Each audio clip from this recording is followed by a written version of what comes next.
You bought Tesla at $600 a share. Congratulations. And you know that in 2 months, it's not going to be worth that anymore. You know there's going to be better stuff. There's going to be metas that emerge, right? But you're willing to pay that premium for that potential. I'm just thinking about Neopets. The Neopets economy is in shambles and has been for a very long time. This is not financial advice. We are nerds who are doing this for fun. Don't sue me.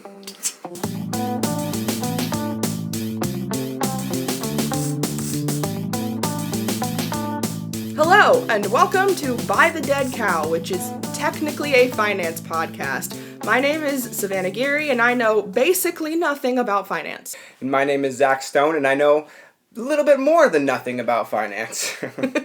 You do know a little bit more than nothing about finance. You know enough to where I will be sitting in a room doing whatever, and you burst in Kramer from Seinfeld style, and you go, "We should short Walmart." And I'm like, okay. And we started talking about it a little more, but then we're like, no, this is the opening bit for the podcast today. So. Yeah, unfortunately, since we started doing this, I can't really be as glib. I think it might be some sort of conspiracy to prevent me from bursting in all the time and ruining your time. But basically, my premise is we see a dichotomy in how businesses are operating within the tariff space. And you see companies that are like top dog, like Amazon, they're super hard preparing for these tariffs to come into play. Like you see Amazon spent roughly $12 to $13 billion this year on extra imports, and they've been encouraging all their partners to do the same, just so that when the tariffs do affect shipping, that they will have a buffer zone. So they've been taking it seriously from way back when Donald Trump was saying, "I'm going to do tariffs," and everyone was like, okay, and not taking him seriously. They did. Yeah. I mean, love him or hate him, Jeff Bezos definitely knows how to make a successful business. But the position like Walmart, you actually have like, they're struggling, and they don't exactly have, $13 billion to increase shipping from, their retail providers. And so their strategy, because they want to, in their earnings report, not be super negative, they are not able to spend nearly as much money on the imports. And they're kind of just hoping these imports are not going to affect them as much, or they get negotiated down the line. Okay, so to break down what you just said for me, a dum-dum, this is a little bit of a spoiler, but I'll be talking about earnings reports later in my little bit. But the concept of these quarterly earnings reports is that they're reporting to the shareholders, like, here's how our business did in the past, whatever, right? Yep. The past quarter, three months. And you're saying that in order to make their company look better for that quarterly shareholder report, Walmart specifically has not been spending more money on things that would prepare them for the tariffs to be implemented. That way, it looks like they have more money on hand than they plan to have on hand. Yeah, so it looks like they have about 600 to 700 million on hand, whereas Amazon is going pretty hard in the deficit, and they're going 12 billion deficit, right? 12, 13 billion deficit in order to kind of shore up this fall. But Amazon, of course, has much clearer stats, and I don't think Jeff Bezos cares that much about what the public thinks about him. He's super successful, and he's going to keep doing what he does, love him or hate him. That is interesting. I wonder, because that's not considered like manipulation to we're holding off specifically so our stock doesn't go down. I guess not. I guess there's no way that could be considered manipulation, but it just feels really shady. Well, it doesn't necessarily affect the stock price directly. It feels like what they're trying to do is actually not prevent or show that their stock is worth more value by doing that. But if they were to actually spend a whole bunch of money, it would look like they're in total earnings, right? Because Walmart doesn't actually have that much room with their profit margin. So if they spend like $600, $700 million, it's going to look like their profit margins are maybe even in the red, which would look very bad and probably would then affect stock prices. Okay. So I think there's a lot of truth in what you're saying, which is they're doing this specifically to prevent panic in their shareholders. Okay. Less of a being shady about it, and more of a people who hold our shares will not understand, and so we are protecting them from themselves. Yeah. But like something like Amazon, I'm pretty sure if I'm mentioning his name a lot, I guess. If Jeff Bezos decided he wanted to build an underground city, sell all of his stock in Amazon, I guarantee you, like it'll hit pretty hard. But everyone knows Amazon's gonna be doing good. And so it's not going to actually tumble the price. But Walmart, who is competing directly with those companies, they kind of have to do a little bit more, glamour, a little bit more, peacocking, as it were, to like make them seem more desirable. That makes sense. Walmart, for whether or not this is shady, looks like it's doing better than it is. There is a weird thing happening in the market right now where everything has sort of gone back up, even though it was doing really bad after the tariff announcements. And that's sort of our topic for today is, did everything bounce back after Liberation Day, part 1 on April 2nd? And if so, why? And what happened? Yeah, no, I think that's a very good question. And I think there's a lot of confusion in the market right now. I think the ultimate answer is yes, it has bounced back since Liberation Day, right?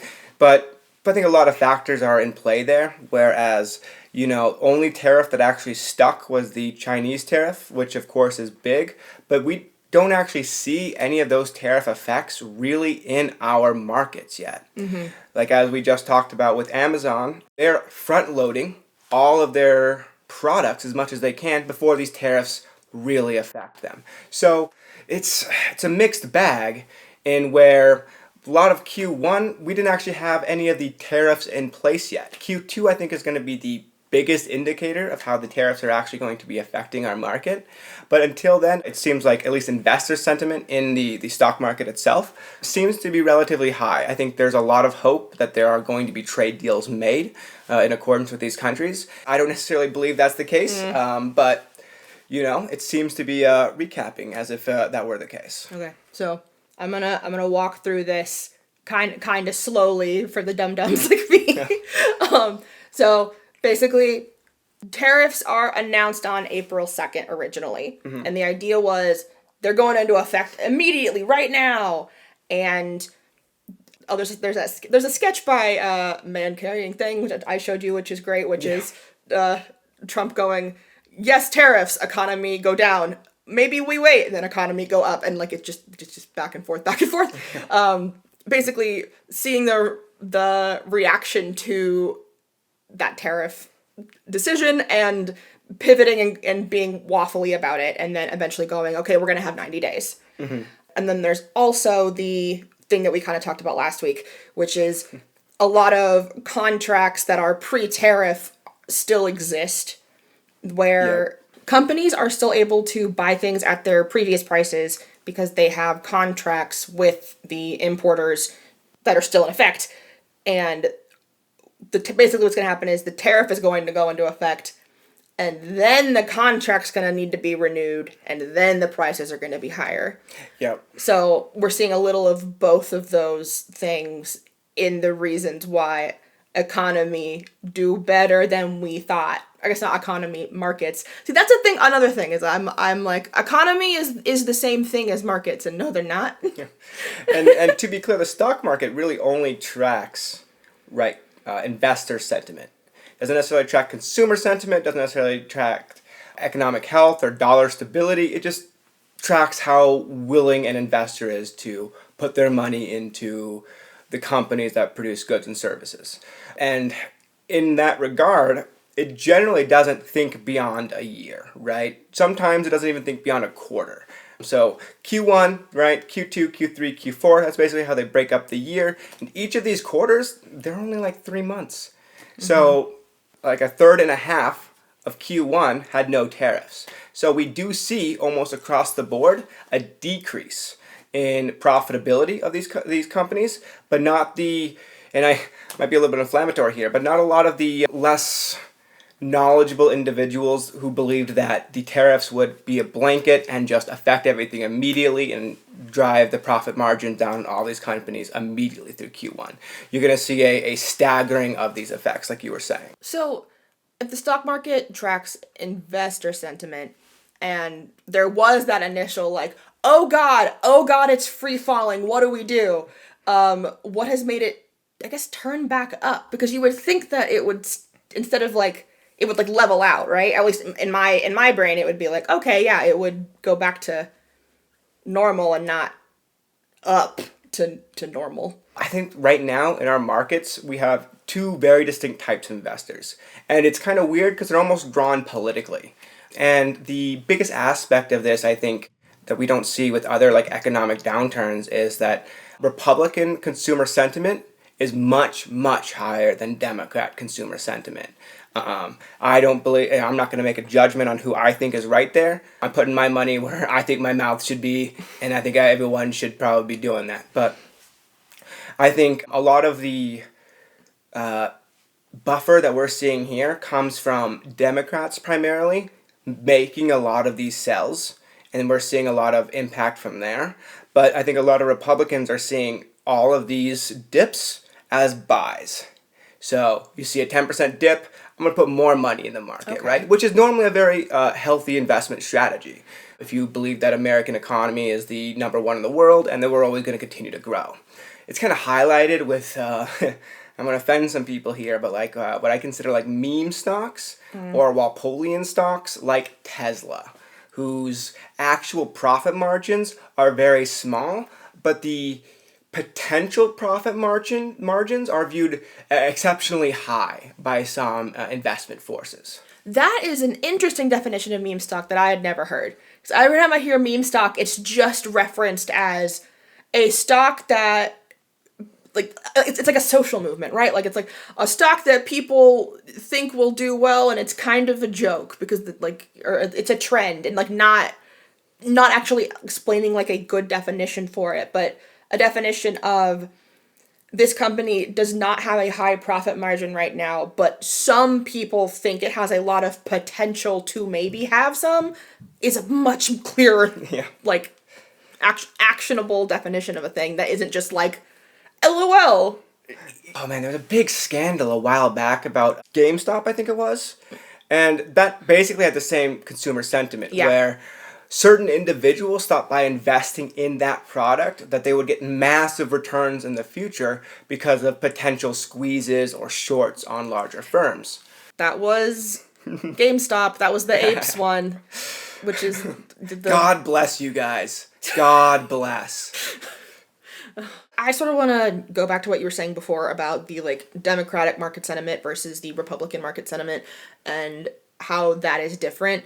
From what I understand, it's not necessarily a class thing. It's like it really is like an ideological thing. It is faith-based. Do you believe that the country is on the right track, or do you think that it's not? My general thought when I try to lay this out is primarily throughout history, before you saw the rise of a lot of these media channels like what we're doing right now, basically you only had your local communities in order to gather and gain this information, which led to more of a class distinction and how an individual was able to access the markets or access these economic resources.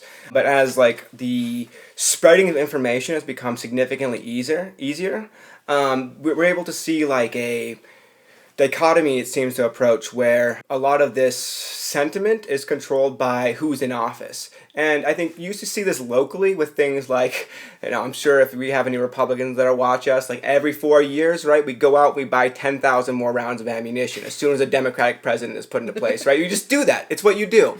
And so this, I think, is almost a continuation of that, but these individuals have been given more information, and so they're just able to do more either panic selling or more hodling. Hodling.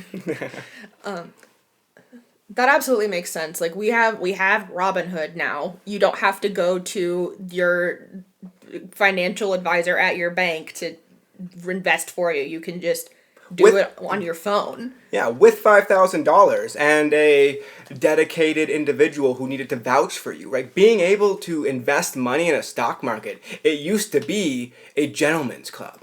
You used to have to be an elite. And everyone else, they were basically relegated to 401k, which who are those managed by?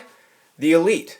And so now we see a dichotomy, which is you brought it up, and I've done a lot of talks about this, and I appreciate it, is that dichotomy of like both an increase of information and a decrease of barrier to entry of the financial markets, where, you said Robinhood, which is what I prefer to use, but now there's things like Moo. I mean, I can't even name the amount of E-Trade, I think. E-Trade, amount of these services that exist now, because just how profitable that these companies have become when they just remove those barriers and allow more people to invest. Do you think that that kind of democratization is an overall good thing? Yeah, I have mixed feelings about this a lot, because I personally have benefited massively from that. But when I've been trying to get my friends in on it pretty early on, I noticed a distinct trend where they started buying stocks that they were familiar with and had emotional attachments to. Like GoPro was a big one. Their favorite car brand was a good one. And they would make these financial decisions based off of emotional feelings rather than economic sentiment or well-being of these individual companies. And so I had to be a little bit more coaching with a lot of my friends in how to examine these numbers appropriately to make smart financial decisions in the future. Before we started talking about finance in a fun way, really my only experience with the stock market was the stock market game you play in middle school. I don't know if everybody did that in the United States, but there's it's based off the real stock market, but you get fake money, and then you're competing against other students to see who can make the most money in the actual stock market with fake money. And I just remember at the time, the only thing my group did is we went yeah, let's buy Fruit of the Loom because everybody needs underwear all the time. This will be fine. And we didn't touch it the rest of the game. Yeah. And I think a lot of people like that. And I think middle school, I personally, EVE Online, RuneScape, that was my economic foray into the world of market forces. Yeah. It's a real life, minute-to-minute example of how these things work. And if you've played a video game in your life that has a sort of grand exchange or market, you've participated in stock buying effectively, right? That new armor set you bought, at the peak when only it was the most legendary drop in Ragnarok, then that is the peak. You bought Tesla at $600 a share. Congratulations. And that in 2 months, it's not going to be worth that anymore. There's going to be better stuff. There's going to be metas that emerge, right? But you're willing to pay that premium for that potential. I'm just thinking about Neopets. The Neopets economy is in shambles and has been for a very long time. So keeping that dichotomy in mind, it sort of makes sense why stocks would bounce back after I don't know what to call it, the bait and switch liberation day. Yeah. What do you think happens when it hits for real? Yeah, so if it does end up hitting for real, and we do have this increase of price that people were expecting, I think immediately what you're going to see is, to harken back to the political dichotomy here, I think you're going to see a lot of Democrats sell, because I think a lot of people's fears have been assuaged, whether or not they want to admit it. But if it does occur, you're going to see that immediate drop, and then hopefully Republicans hodl a little bit, because that will prevent any major shocks to the economy. But I imagine that, at least because I've personally seen a big split, at least in the Republican side, with economists and financial movers, where they aren't happy about how the market is moving, because they're losing their shirt, right? Some people lose $100 million a day, right? That's not pocket change, and you're going to be upset when that occurs. So I hope it's stable and that we only see one side panic selling. But if we see both sides panic selling, what's probably going to occur is not that 10% drop, but 20, 30. And the more, as we've seen historically, that the market has these dips, the more likely it seemingly is that people are willing to sell. So we don't really know. The best, if I really was confident in my ability to, I would have $10 million by July. But I'm not super confident. I think I can kind of parse through some of the possibilities. Yeah. If you were super confident and also a little silly. Getting a little silly with it. Yeah. So we kind of mentioned before how I only recently understood market and economy different. Yeah. But one thing that's like been in the news a little bit is how the United States economy overall is down, like is legitimately down in Q1, which is, separate from the markets. I know the headline I was seeing was it's down 0.3%, but you were saying it was higher than that, right? Yeah, because America was expecting a 4+ point increase in our GDP effectively. And so seeing a negative 0.3% actually means that you don't have negative 0.3%. It means you have negative 5.3%, or whatever number you want to put on there, 4.8, 4.3, however you're doing your measuring. And unironically, a lot of that actually comes from the previous sentiment of these companies are spending billions and billions and billions of dollars. So you don't see companies that are supply and demand like Amazon or Walmart or Radio Shack, if that even still exists. I think so. They buy as they sell, and the closer they can do with that, the more money they're gonna make, because they're gonna be able to track. They're not gonna be able to. They don't have to hold product. It's on the shelf. It's off the shelf. It's on the shelf. It's off the shelf. No need to have more warehouses, etc. And we actually see a lot of that restriction in our economy come from all of these businesses trying to front load as much product as possible into America before these tariffs really start affecting their price margins. I'm going to restate this back to you to make sure I understand. You're saying that, like, the reason that this drop went down so much is because more money has been going out from these companies because they need more stuff. So they are getting rid of their money to get more stuff to prepare. Amazon is panic buying, right? Okay, yeah. In effect. So, the markets, Liberation Day, we're nervous, right? We're nervous for the next time? Yeah, I mean, I'm personally nervous. It seems that Amazon is nervous. It seems like a lot of these very large, much more economically savvy, and much more economically literate companies than myself are scared. So I think that is a good indicator of how we should be feeling. Yay, fear! You know what else brings me fear? Trying to talk about something that I know nothing about. Our final segment today is something that I like to call, Is This Anything? Like I say at the top of the podcast, I know basically nothing about finance. However, I do love looking at data. And so I am going to look at a few stocks that I think are doing something interesting and then bring them to Zach and be like, is this anything? Oh boy. And also, for reference, we're recording this on May 4th, 2025, in case you need that context. So, the first one I want to look at is CABO, which is Cable One. They're like I think they used to do cable TV, and now they kind of do like fiber internet kind of stuff. They had a massive drop on May 1st. I think what it was they had a Q1. Oh, wow. They had a Q1 earnings call. Hey, can you pull that up? I'm curious. I'm gonna do a little bit of a caveat right now. I never really owned a TV in my life. I got a smartphone a couple years ago. I don't really touch the technology sector of our economy at all. I know a lot of you are cringing really hard right now because that is the biggest part of our economy, but I think the most important thing is trade what you know. And if I can't use my smartphone, then I'm not trading an Apple. They missed their Q1 revenue estimates according to Yahoo Finance. You hear they do fiber optic? They do internet, cable, TV, and phone provider.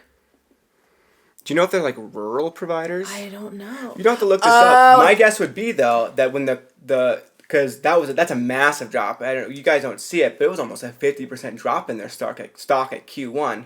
My guess might be that these individuals work pretty heavily or have current contracts to lay fiber optic as part of a previously funded government stimulus package. And so if that got cut, then you would expect a dramatic decrease in their future growth. Hello, this is the ghostly voice of Savannah from post-production.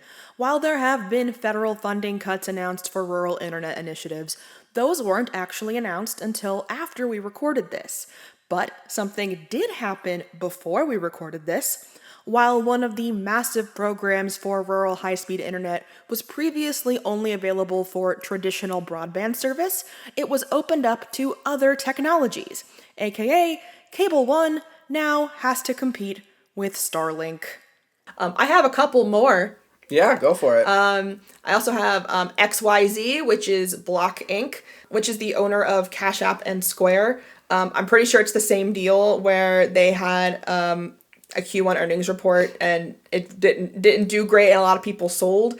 And they also, apparently they're shifting into lending now as a try to pivot to make more money because they're kind of at their market cap. This is based on the tiny bit of research I did. But like, which is like lending as in like Afterpay stuff, which yikes. So anyway, this is that graph. It's pretty bad. Yeah, that's a pretty big dip. That was on, like May 1st, May 2nd. Okay, so we're looking at about 20%. That's not terrible. Okay. It's not like the 40% in the previous stock, which is a 5-alarm fire, basically. Okay. A 20% is definitely painful, and definitely represents some form of massive insecurity that has happened, or market sentiment shifting against them. I have no idea why this one would happen, but it does, I'm pretty sure, line up with their earnings report. Several fronts, huh? Mm-hmm. Including revenue, gross profit, and payment volume. Yeah, and I guess that makes a lot of sense, and probably why they're transitioning into lending.